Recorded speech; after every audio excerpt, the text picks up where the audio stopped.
여러분 안녕하세요, 이정재입니다. 오늘은 여러분들과 우리 풍수의 결정판이라고 할 수 있죠. 침실의 풍수에 관해서 이야기를 한번 나눠볼까 하는데요. 침실은 출세운과 애정운을 말하는 것이라고 합니다.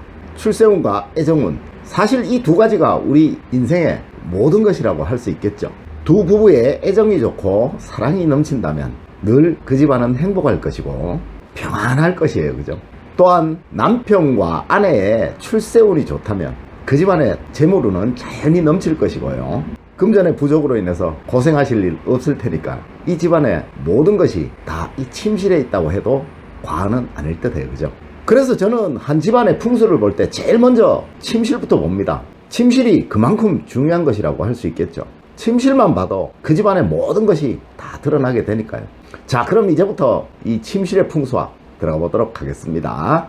침실에서 가장 중요한 것은 침대라고 할 수 있죠. 침대의 머리 방향은 반드시 동남쪽이나 남쪽으로 두어야 됩니다. 서북 쪽이나 서쪽은 아주 해로우니까 이쪽은 꼭 피하셔야만 합니다. 우리 풍수학에서는 귀신이 드나드는 방향과 사람이 드나드는 방향을 엄연히 구분하고 있습니다. 찬 기운은 귀신의 영역, 따뜻한 기운은 사람의 영역이라고 해서 구분을 하게 되는데요. 방금 말씀드린 그 머리 방향이 이것과 아주 밀접한 관계가 있으니 여러분들의 침대의 머리 방향 꼭 제가 가르쳐 드린 대로 그렇게 두도록 하세요. 또한 과학적으로도 아침 햇살을 머리에 받으면 세라토닌이 증가되어서 활기가 넘치고 생명력이 강화된다고 합니다. 우울증 예방에 아주 좋다라고 하죠. 또한 성격적으로도 밝은 성격을 가지는데 크게 도움이 된다고 합니다. 공기 흐름상으로도 먼지가 가장 많이 쌓이는 곳이 서북 쪽과 서쪽이라고 하니까 이 부분은 가능하면 피하시는 것이 좋을 것입니다. 방 안에 제일 많이 먼지가 쌓이는 곳에 머리를 두어서 좋은 일은 없겠죠. 자, 다음으로 두 번째요. 침대 쿠션은 대부분의 분들이 많으면 좋다라고 얘기를 하시는데요. 절대 그렇지 않습니다. 간혹 침대 쿠션이 재물운을 상징한다 이렇게 얘기하시는 분들이 있는데 이것은 우리 풍수와는 전혀 관계가 없는 얘기입니다. 침대는 잠을 자야 되는 공간이지 휴식을 취해야 되는 공간이 아닙니다. 편안한 잠을 자는 것은 성취운을 말하는 것입니다. 절대 침대에는 잠잘 때 외에는 올라가서는 안 됩니다. 가능하면 피하시는 것이 좋아요.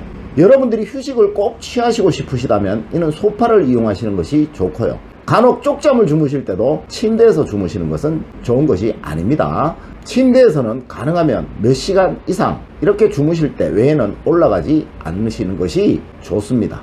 우리 과거의 선배들도 잠잘 때 이외에는 절대 침구를 펴지 않았다는 거 반드시 명심하셔야 됩니다. 침대는 성취운을 말하는 것이라서 과하게 침대에 오래 머물게 되면 오히려 이 성취운을 막게 되니까 이 점 여러분들 반드시 명심하셔야 됩니다. 세 번째, 침구의 색상은 반드시 따뜻하고 포근한 계열의 색상으로 고르셔야만 합니다. 절대 청색이나 차가운 계열의 침구는 부어서도 안 되고 무조건 피하시는 것이 좋습니다. 간혹 침실의 색상을 두드러지게 하기 위해서 청색 계열의 침구를 쓰시는 분들이 있으시더라고요. 베개나 이불은 절대로 청색 계열은 아주 해롭습니다. 잠을 잔다는 것은 엄마의 품속처럼 반드시 편안하고 포근해야만 됩니다. 그래야지 완벽한 휴식을 취할 수 있죠. 엄마라는 것은 우리 오행학적으로 토오행입니다.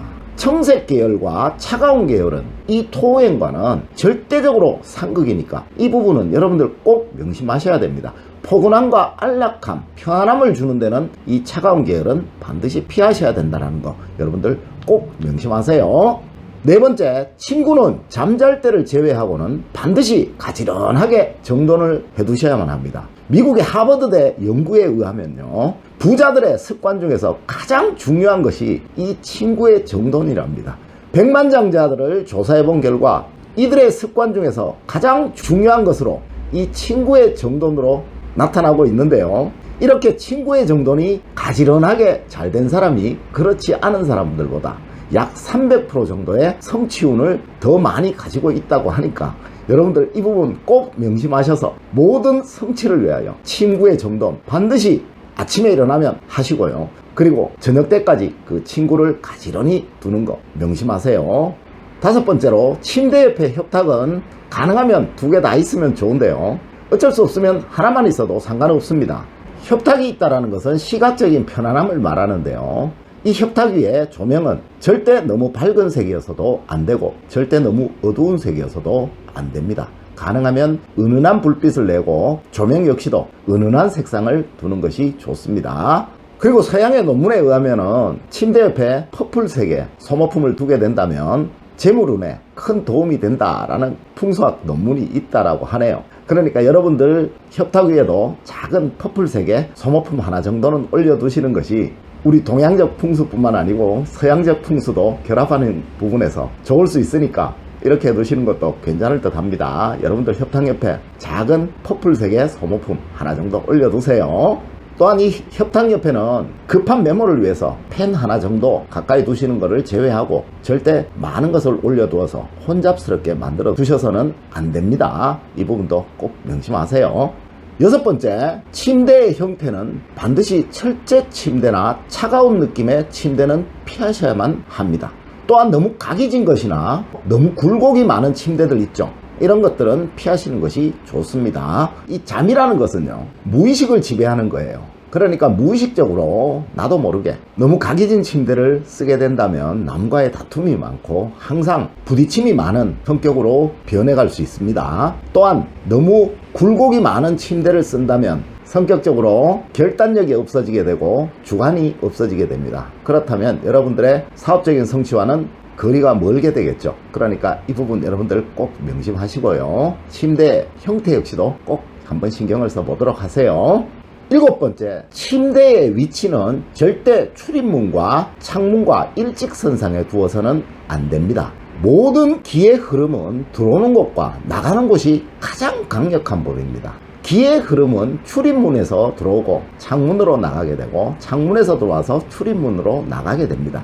이 기의 흐름이 이루어지는 장소에 여러분들의 침대를 두어서 여러분들이 거기에서 잠을 주무신다면 편안한 잠이 될 수가 없을 겁니다. 기의 흐름이 많다는 것은 여러분들의 무의식적인 감각 파동 역시도 강해질 수 있다는 거예요. 그러니까 여러분들의 평안한 숙면을 방해하는 그런 요소가 될 수 있으니까 침대의 위치 역시도 고려해 주셨으면 하고요.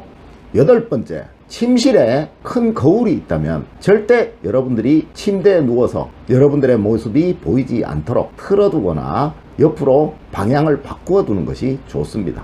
이 거울은 유리로 만들어진 것입니다. 이는 화호행의 결정체라고 할 수 있죠. 이 화호행이라는 것은 활동하고 움직이고 변화하는 모습들을 말합니다.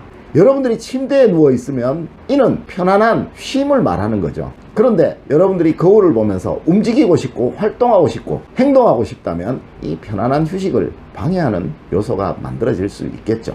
그래서 어떤 풍수가들은 이 거울이 침실에 배치되어 있으면 배우자가 바람이 난다 라고도 얘기를 하곤 합니다. 그런데 이것은 크게 신경 쓸 부분은 아니라고 생각되지만 그래도 여러분들이 침대에 누워서 정면으로 여러분들이 보이실 수 있는 그런 위치에 놓이는 것은 풍수학적으로 좋은 것은 아닙니다. 그러니까 거울은 가능하면 여러분들이 침대에 누웠을 때 여러분들의 모습이 보이지 않는 방향으로 틀어주시는 것이 좋습니다.